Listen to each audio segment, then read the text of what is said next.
தமிழகம் முழுவதும் பல்வேறு கோரிக்கைகளை வலியுறுத்தி சத்துணவு ஊழியர்கள் வேலைநிறுத்த போராட்டத்தில் ஈடுபட்டிருக்கிறார்கள். கூடுதல் தகவல்களை செய்தியாளர் ஜெகநாத் கூற நாம் கேட்கலாம். ஜெகநாத், இவங்களுடைய கோரிக்கைகள் என்னவாக இருக்கிறது? மேலும் விவரங்களை பதிவு செய்யுங்க. வணக்கம்.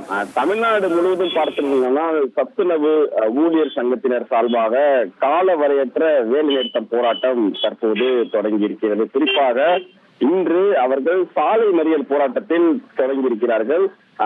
காலமுறை ஊதியம் வழங்கிடவும், குடும்ப பாதுகாப்புடன் கூடிய ஓய்வூதியம் ரூபாய் 7,850 வழங்கிடவும், பணிக்கொடையாக அமைப்பாளர்களுக்கு ரூபாய் 5 லட்சம் ரூபாய் வழங்கிடவும், சமையலர்கள் உதவியாளர்களுக்கு ரூபாய் 3 லட்சம் ரூபாய் வழங்கிடவும் உள்ளிட்ட பல்வேறு வகையான கோரிக்கைகளை நிறைவேற்ற வலியுறுத்தி தற்போது தமிழ்நாடு சத்துணவு ஊழியர் சங்கத்தினர் சார்பாக காலவரையற்ற வேலைநிறுத்தம் மறியல் போராட்டம் தொடங்கி இருக்கிறது. குறிப்பாக மதுரை மற்றும் பல்வேறு மாவட்டங்களில் பார்த்தீங்கன்னா இந்த போராட்டமானது தற்போது தொடர்ந்து நடைபெற்றுக் கொண்டிருக்கிறது. இதில் ஒவ்வொரு பகுதியிலும் சேர்ந்து 100க்கும் மேற்பட்ட ஒவ்வொரு மாவட்டங்களிலும் 100க்கும் மேற்பட்டவர்கள் இந்த சாலை மறியல் போராட்டத்தில் ஈடுபட்டுக் கொண்டிருக்கிறார்கள்.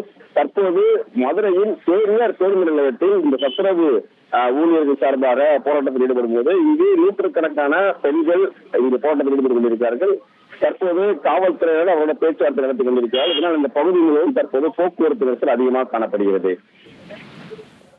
உங்களுடைய தகவல்களுக்கு நன்றி ஜெகநாத். 1,25,00,000 மனங்களை வென்ற தந்தி டிவி யூடியூப் சேனல். தவிர்க்க முடியாத தம்ப்நெயில்ஸ், கலக்கலான கான்டென்ட்ஸ். நீங்களும் இந்த குடும்பத்தில் இணைய இப்பவே சப்ஸ்கிரைப் பண்ணுங்க. அசுரபலம் கொண்ட எங்கள் டிஜிட்டல் கரங்களில் உங்கள் விளம்பரங்களை சேர்க்க வாட்ஸ்அப் பண்ணுங்க. 8939888378. Email advttanditv@dttv.in.